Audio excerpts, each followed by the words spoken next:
जो पथी प्रभु देइचंती किंतु फिटेबार मोर योग्यता नहीं। प्रभु देइचंती जगुआली मु तार जगिबा लोकटा मु तार मालिक मु नुह। जड़े जगुआली आपण घरे जड़े चाकर सी आपण घर मालिक हो पार कि?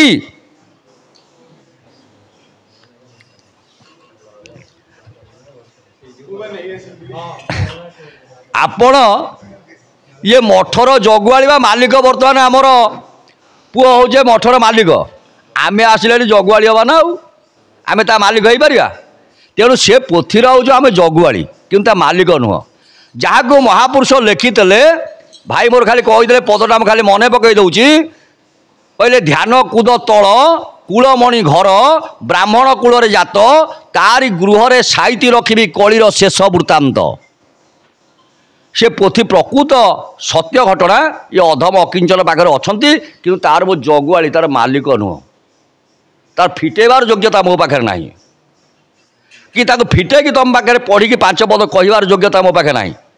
जेतिकी ग्रंथ आम मान पाखे अच्छी तालपत्र पोथी पढ़ला वाला केते जण सरीज आम पर बर्तमान मो पुओ किसी तालपत्र पोथी पढ़ी पारुची आपर कई पढ़िया कठी आउ नथे।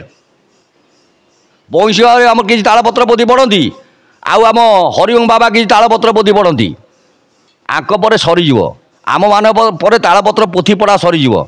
से भंगा पोथी किसी उद्धार करी आपण मानक पाई धर्मगत स्टोर को दे 3 खंड बही छपाई जाइए। गोटे जशवंत कोइली मालिका गोटे बसंत मंजरी गोटे ब्रजकल्प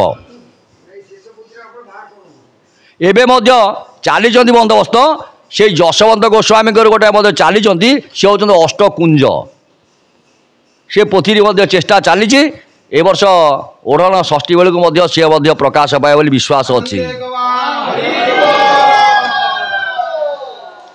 तेणु पोथी जे रही किसी किसी यदि रही जाए कि प्रेस रे किसी किसी आपण माने पाइबे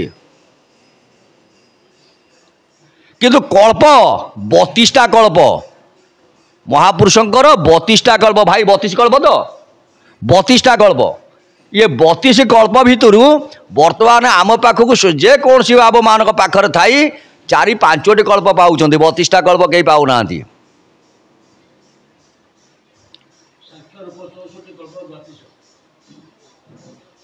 संख्या 64 ना संख्या 64 32 कल्प ये 32 कल्प भितर आपण मानकर शेष कल्प नवखंड निघंट जहाँ पचारे समस्ते शिवकल्प निघंट कथा कहते गोटे शिवकल्प निघंट ये शिवकल्प निघंट ना से नवग्रह निघंट होगा आम प्रेस छापिले ता भीतर शिवकल्प भीतर सबू जगह ना शिवकल्प जो बर्तमान छपा होची आपण माने सबू पाइबे नहीं। चंद्रकल्प